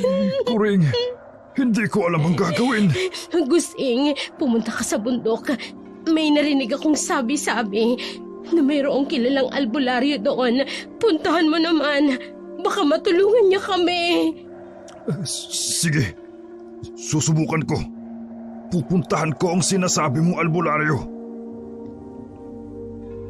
Nagmadali si Mang Gusting at nagtungo siya sa bundok kung saan nakatira ang nasabing albularyo.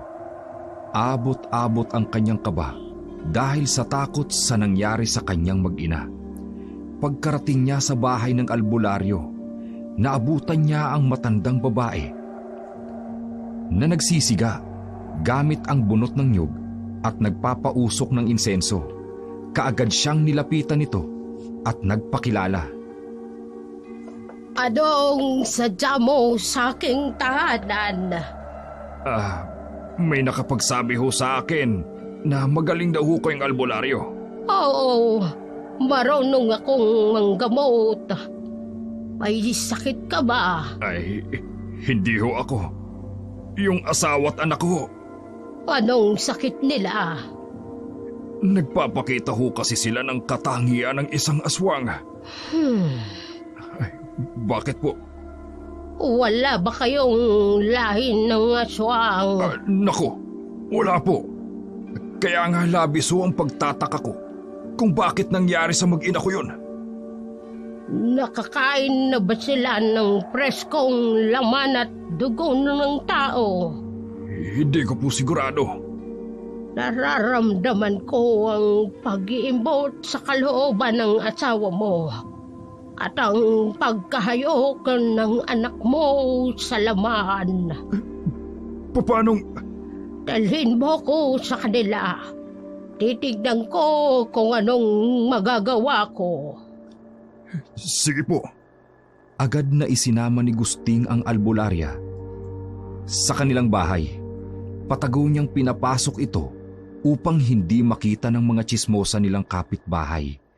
Kahit may distansya ang kanilang bahay mula sa mga ito, oras na may makakita sa kanila ay mabilis kumakalat ang tsismis.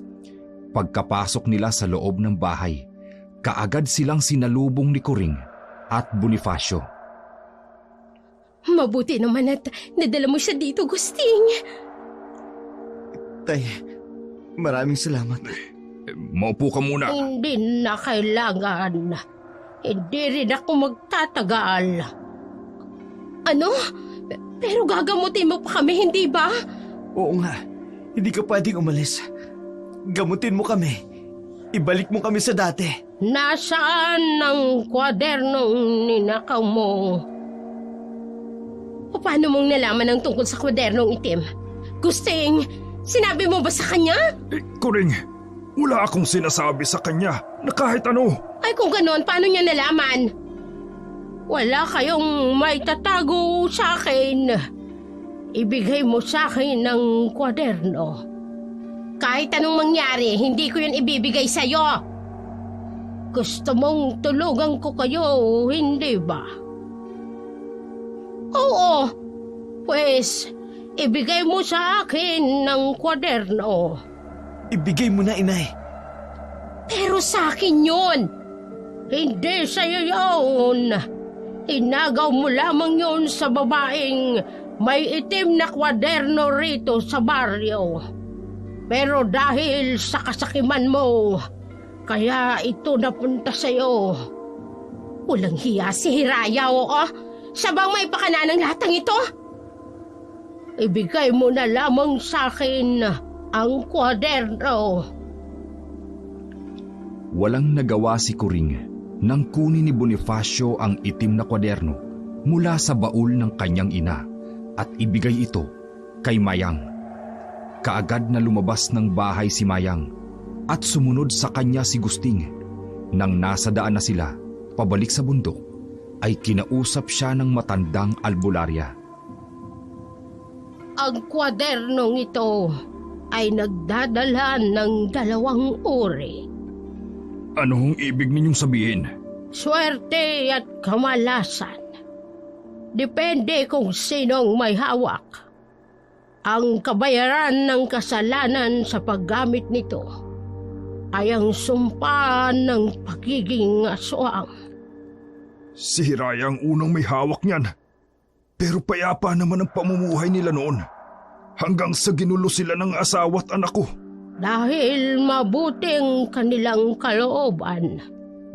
Paano ho natin maililigtas ang mag-ina ko? Patawarin mo ko, Gusting. Ngunit huli na ang lahat para sa mag-ina mo. Nakakain na sila ng preskong dugo at laman ng tao. Hindi pwedeng tuluyan silang maging aswang. Itong kabayaran sa pagiging makasarili ng iyong asawa. Ang kabayaran ng ginawa ng anak mo sa may-ari ng kwadernong ito. Ikaw, Gusting, maaari mo pang itama ang lahat. Maaari mo pang iligtas ang iyong sarili. Gusto mong iligtas ko ang sarili ko. Pero ang pamilya ko hindi. Isang makasariling desisyon yan. Para na rin akong sikuring kapag ginawa akong nais mo. Minsan, Gusting, kailangan nating maging makasarili upang gawin ng tama. Ibalik mo ang kwadernong ito sa tunay na nagmamay-ari at maililigtas mo ang sarili mo. Wala na sila. Itinaboy na sila ng mga tao sa baryo. Hindi ko alam kung buhay pa o sila. Sundan mo ang pamilya mo sa kabilugan ng buwan. Dadalhin ka nila sa may-ari ng kwaderno. Gulong-gulo si Gusting sa mga tinuran ng matandang albularyo. Binalik nito sa kanya ang itim na kwaderno at hindi na siya kinausap pa. Samantala, hindi muna bumalik si Gusting sa kanilang bahay. Dumaan muna siya sa simbahan upang magdasal. Nang sumapit ang gabi, bumalot ulit ang kaba at takot sa buong baryo. Kabilugan ng buwan ng gabing yon at alam ni Gusting na muling aatakihin ng pagiging aswang ang kanyang mag-ina. Hindi niya alam kung anong gagawin hanggang sa napukaw lamang ang kanyang atensyon nang makarinig siya ng mga sigaw mula sa kanilang mga kapitbahay.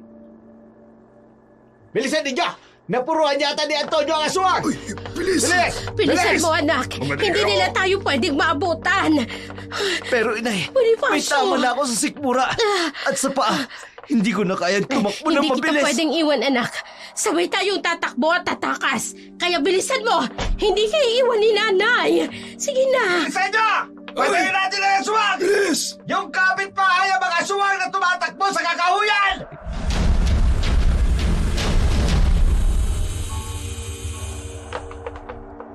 Diyos ko, baka mag-ina ko na yun. Huwag naman sana. Ay, susundan ko ang mga tao. Aalamin ko kung sila Kuring at Bonifacio nga ang hinahabol nila. Kaagad na sumunod si Gusting sa mga taong may dalang malalaking sulok patungo sa gubat. Dinig nila ang pag-alulong ng mga aso. Abot-abot ang kaba ni Gusting nang matanaw niya ang 2 figura na tumatakbo sa dilim. Hanggang sa masukol ito ng mga tao ng baryo sa gilid ng bangin malapit sa lawa. Sinikap ni Gusting na mapunta sa unahan ng mga nagkukumpulang tao at nakita niyang duguan ang isa sa mga nilalang. Nakatatakot ang itsura nito. Mahabang dila, mabalahibong katawan, matutulis na kuko at mabahong amoy. Maya-maya pa, unti-unting nagbago ng anyo ang isa sa kanila at tumambad sa mga tao. Ng Baryo Kalumpang ang dugoang si Bonifacio. Si Bonifacio! At si Aling Kureng! Sila ang aswang! Sila ang pumatay kay Aurea at Adela! Parang awan nyo na. Huwag nyo kaming sasaktan. Hindi namin ginustong maging ganito. Si Hiraya ang may kasalanan ng lahat. Oo, kinulam niya kami. Ginamit ang kwaternong itim niya. Mga sinungaling! Sinadya niyong palayasin ang magkapatid upang makapagasi kayo ng lagim dito sa Baryo Kalumpang! Pinaniwala niyo kami! Sa inyo, mga kasinungalingan! Hindi totoo yan. Nagsimula lang mangyari ang lahat ng ito sa amin nang makuha ko ang itim na kwaderno. May sumpa ang kwadernong yon. Sumpa ni Hiraya. Hindi kami naniniwala sa iyo, mga alagad ng demonyo! Mga demonyo! Dakpin sila at sunugin! Hindi. Hindi, huwag niyo kami sasaktan. Maawa kayo sa amin. Hindi kami mga tunay na aswang. Biktima lang kami. Maawa kayo sa amin. Sunugin ang mag-inang aswang! Hindi. Sunugin! Hindi. Sunugin! Sunugin! Tuluyang napaatras si Gusting nang suguri ng mga tao ang kanyang mag-ina. Hindi na siya napansin ng mga ito at kinuyog nila si Bonifacio at Kuring. Itinali sila sa tig-isang puno at gumawa ng malaking tambak ng mga tuyong kahoy sa paligid na mag-ina. Binuhusan ito ng gas at nagsimula ng magliyab. Panay ang hiyaw ng mag-ina, samantalang si Gusting ay hindi malaman ang gagawin. Hindi siya makalabas mula sa kanyang pinagtataguan at naiiyak siya, lalo na't wala siyang magawa. Nang tuluyan ng silaban ng mga taga-baryo ang kanyang mag-ina. Hindi. Magbabayad kayo. Patawarin niyo ako, Kuring. Patawarin niyo ako, Kuring at Bonifacio. Wala akong magawa upang iligtas kayo. Pero huwag kayong mag-alala. Hihiganti ko kayo. Mamatay rin ang mga taong sumulong sa inyo. Pinapangako ko yan! Sa ilalim ng kabilugan ng buwan, binuklat ni Gusting ang itim na kwaderno at hindi na mga recipe ang nakasulat dito, kundi mga inkantasyon, iba't ibang orasyon at dasal. Hindi niya maunawaan, ngunit may kakaibang pakiramdam siyang naiintindihan ang mga nakasaad doon. Naalala niya ang sinabi ng albularya na kailangan niyang ibalik ang naturang kwaderno sa may-ari nito upang iligtas ang kanyang sarili. Subalit, ano pa ang silbi ng pagliligtas sa sarili kung wala na ang kanyang pamilya at tumatak na sa isipan ng mga tao na sila ay pamilya ng aswang? Kinabukasan, nagkagulo sa baryo dahil sa paglaganap ng kakaibang sakit. Ano ba ito nangyayari sa baryo natin? May mga sakit na mga bata at matatanda. Ate, anong nangyayari? Bakit nagkakagulo ang mga tao dito sa Baryo Kalumpang? Ang kwaderno. Ginamit ang kwaderno sa kasamaan. Kailangan natin itong mabawi, Mayari. Alam naman natin kung sinong may hawak na kwaderno, hindi ba? Si Aling Kuring. Hiraya! Sino po kayo? Ako si Mayang, isang albularyo. Mabuti naman at nakita ko kayo. Halika kayo! Sumunod kayo sa akin! Tungkol ho ba ito sa kwaderno? Oo. Napasakamay ito ng mga maling tao. Inagaw niya ito sa akin. Tinakot na papatayin ng kapatid ko. Kailangan natin siyang pigilan ni Raya. Sumunod ang magkapatid sa albularya. Dinala sila nito sa isang maliit na kubo at doon sinabi nito ang mga nalalaman tungkol sa mga araw na nawala sila sa Baryo Kalumpang. Pinalayas kami ng mga tao rito. Wala na nga ho sana kaming balak bumalik. Pero nararamdaman kong may kakaibang nangyayari. Kaya narito kami upang bawiin ang kwaderno. Wala na si Kuring at Bonifacio. Kinuyog sila ng mga tao at sinunog. Ngayon ay nakay Gusting ang kwaderno at mukhang ginagamit niya ito upang maghigante. Isang malaking pagkakamaling ginagawa niya, Aling Mayang. Walang kabuluhan ng paghihigante. Kahit anong paghihigante ang gawin niya, hindi niya na maibabalik ang buhay ng kanyang mag-ina. Sarado ng isip niya, Hiraya. Kailangan natin siyang pigilan bago pa mamatay ang lahat ng tao rito sa Baryo Kalumpang dahil sa epidemyang ipinapakalat niya. Kaya ko siyang harapin. Tutulungan kita. Maraming salamat po, Aling Mayang. Sa gubat, natitiyak ko na doon lamang siya maaaring magtago. Kinagabihan, maririnig ang daing ng mga bata at matatandang may sakit dahil sa epidemyang pinakalat ni Gusting. Mas lalo pang nanghihilakbot ang mga tao nang umatake ang isang nilalang na katulad ng mag-inang Kuring at Bonifacio. Kinain nito ang ilang batang may sakit bago tuluyang naglaho sa karimlan. Kinaumagahan, maririnig ang palahaw na iyak ng mga residente dahil sa karumal-dumal na pagpatay sa kanilang mga kapamilya. Matindi ang galit ni Gusting. Gusto niyang ubusin ng mga tao rito sa baryo.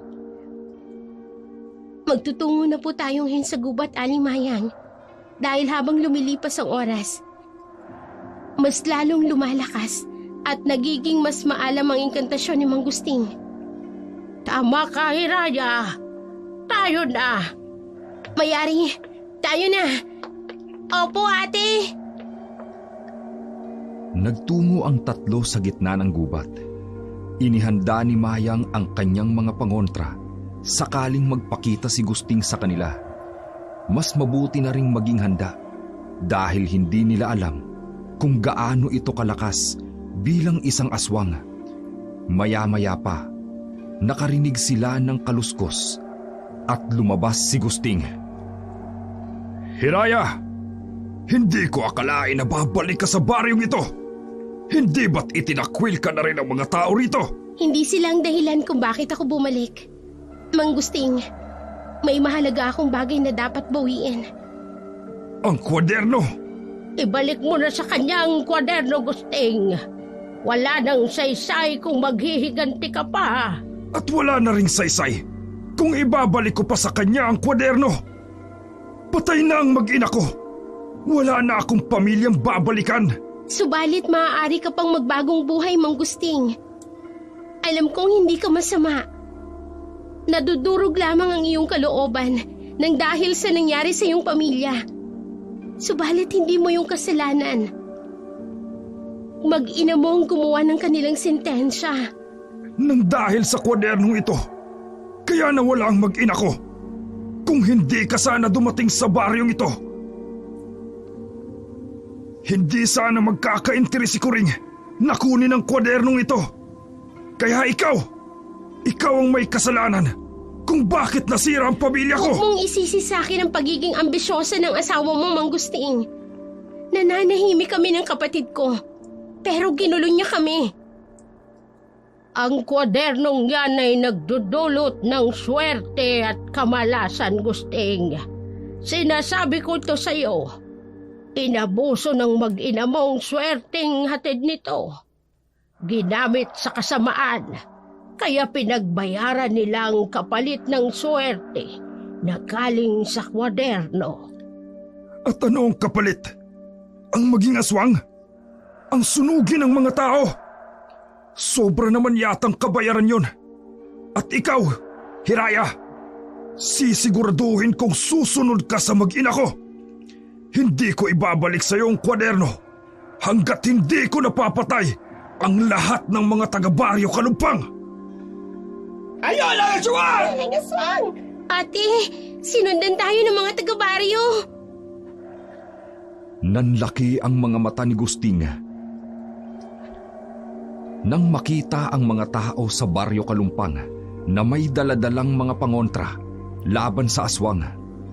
Hindi inaasahan ng tatlo na susundan sila ng mga taga-baryo. Bago pa man makagawa ng hakbang si Gusting, kaagad itong napalibutan ng mga tao. Pinaghahampas ng buntot ng pagi at sinasabuyan ng asin. Si Gusting, na ngayon ay humihiyaw sa sakit, ay hindi na malaman kung ano ang gagawin. Tapusin niyo ng paghihirap ko! Patayin niyo na ako! Katulad ng ginawa niyo sa pamilya ko! Patayin ang aswang na yan! Patayin! Sandali lamang!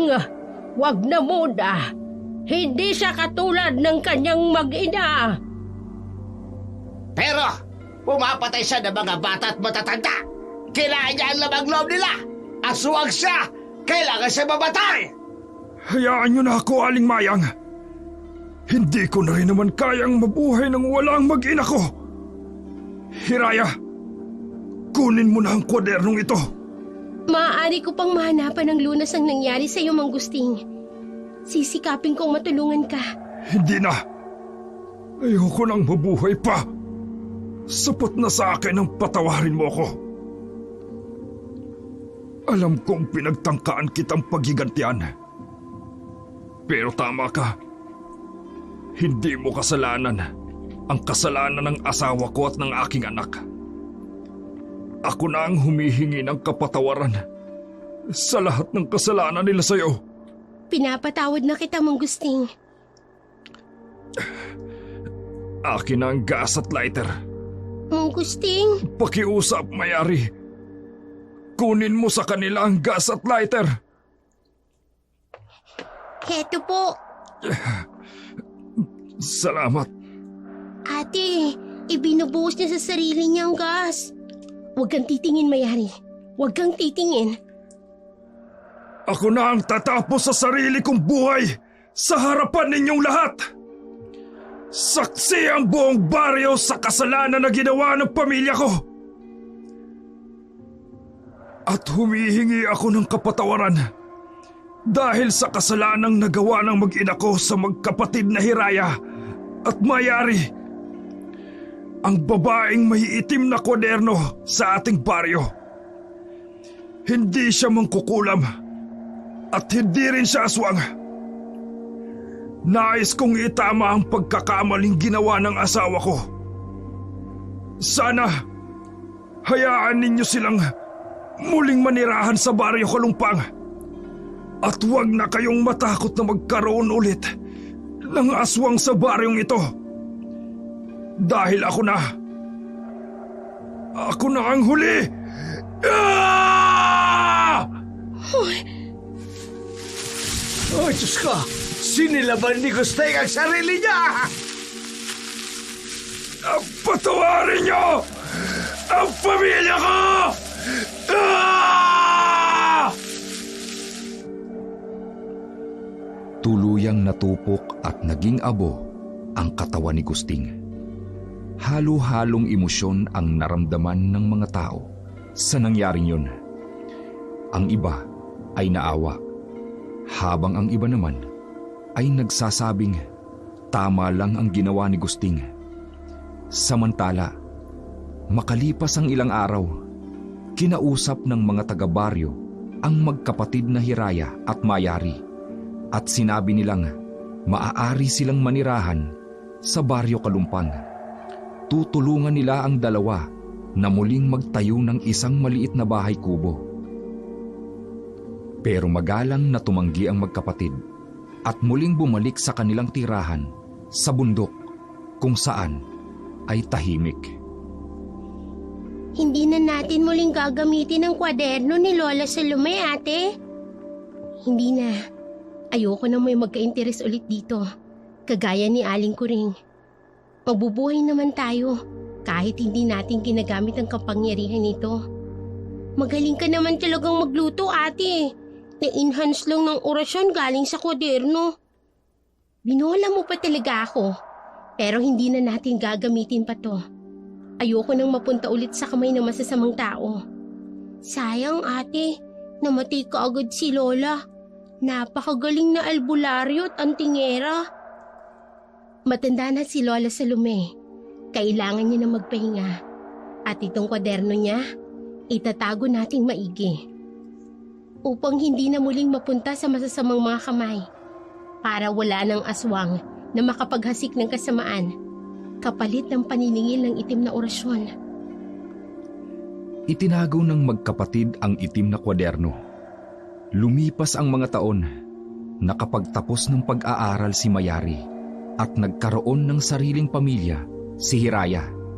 Nagkahiwalay ang magkapatid dahil bawat isa ay nagkaroon ng sariling landas na tinatahak. Samantalang ang kwaderno ay nanatiling lihim sa mata ng mga ordinaryong tao, lalo na sa mga may masasamang hangarin.